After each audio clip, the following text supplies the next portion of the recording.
اور ایک شیر نہیں بلکہ شیر قطار در قطار، تقریباً روایتوں میں آیا ہے 20-25 شیر نکل کر کے آ گئے۔ میرے آقا علیہ السلام نے فرمایا کہ میری مائی حلیمہ کی بکری کس نے اٹھائی ہے؟ تو ایک بوڑھا شیر کھڑا ہو گیا، یا رسول اللہ علیہ السلام، یہ جرات میں نے کی ہے، یہ گستاخی میں نے کی ہے، کہا تو نے ایسا کیوں کیا؟ وہ کہتا ہے یا رسول اللہ علیہ السلام، میں اس جنگل میں تقریباً 100 سال سے ہوں، 100 سال سے یہاں رہتا ہوں، لیکن ایک دن ایک عیسائی آتا ہے اور کہتا ہے اے جانوروں قربان جاؤ، خوشخبریاں مناؤ، وہ نبی آخر الزمان صلی اللہ علیہ وسلم تشریف لانے والے ہیں، اور جب وہ آقا علیہ السلام کی ولادت مکہ میں ہوگی، لیکن آپ دودھ یہاں آ کر کے پیئیں گے، اپنی بچپن کے ایام یہاں گزاریں گے، جب سے لے کر کے اب تک آپ کا انتظار کر رہا تھا۔ آپ جب اپنے بھائی کے ساتھ بکریاں چرانے آئے تھے، اس وقت میں آپ کا دیدار نہ کر سکا، اگلے دن پھر آپ کا انتظار کیا لیکن آپ نہ آئے، پھر اگلے دن انتظار کیا آپ نہ آئے، تیسرے دن میں نے یہ ترکیب سوچی کیوں نہ آپ کی بکری اٹھا لوں، آپ بکری چھڑانے آئیں گے، آپ کا دیدار کر لوں گا۔ یا رسول اللہ علیہ السلام، یہ بکری تو اٹھانا بہانہ تھا، اکثر مقصد جو تھا آپ کا دیدار کرنا تھا۔ وہ شیر کہہ رہا ہے، آپ لوگ شک میں مت پڑ جانا، شیر ایسے کہہ رہا ہے، ارے وہ تو وہ ہیں، ان کے غلاموں کا عالم کیا ہے، سبحان اللہ۔ ایک صحابی رسول گزرے ہیں، عمر فاروق اعظم رضی اللہ تعالیٰ عنہ کے زمانے کی بات ہے، کسی جنگل میں جا رہے تھے تو راستہ بھٹک گئے، راستے میں ایک شیر ملا، شیر آگے ہی بڑھتا آ رہا تھا، وہ سوچتا تھا کہ آج ہمیں ہماری خوراک ملی ہے، آج مجھے نوالا ضرور بنانا ہے۔ جیسے قریب آتا ہے وہ جو صحابی رسول تھے، ڈرے نہیں، قریب آئے، آنے کے بعد کہا اے شیر، یا ابا الحارث انا مولا رسول اللہ صلی اللہ علیہ وسلم، اے شیر جانتا میں کون ہوں؟ کہا کہ میں رسول اللہ صلی اللہ علیہ وسلم کا غلام ہوں، سبحان اللہ۔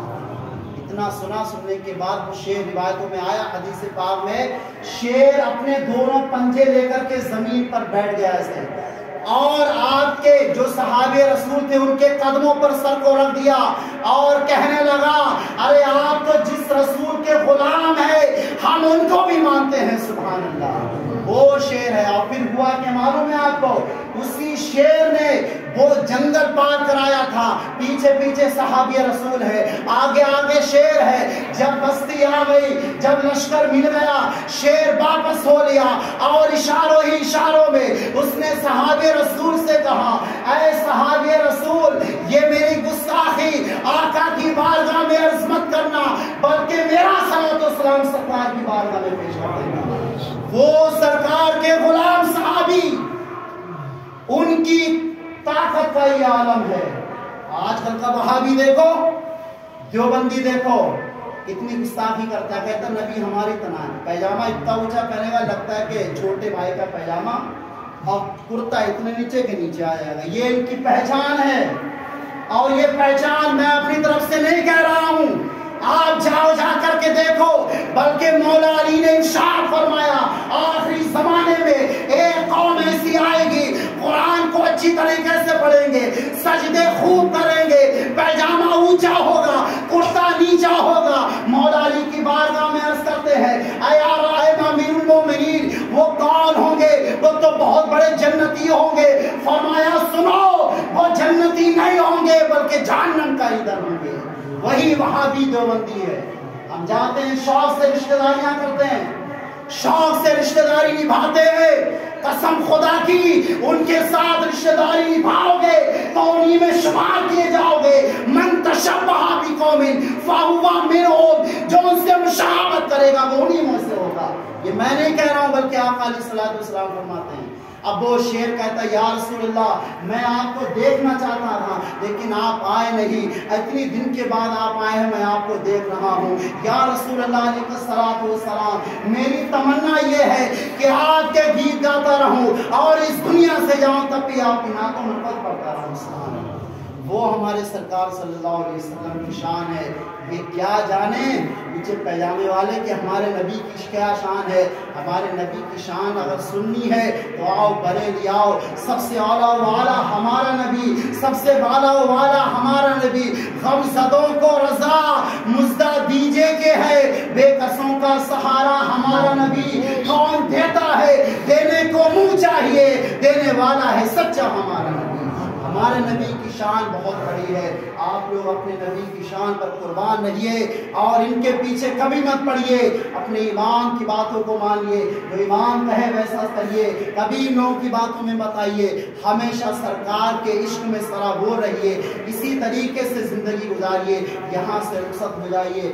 آخر میں ایک بات آپ سے اور کہنا چاہوں گا، بہت سارے لوگوں کی تنخواہ بھی جمع نہیں ہوئی، تقریباً 25,000 روپے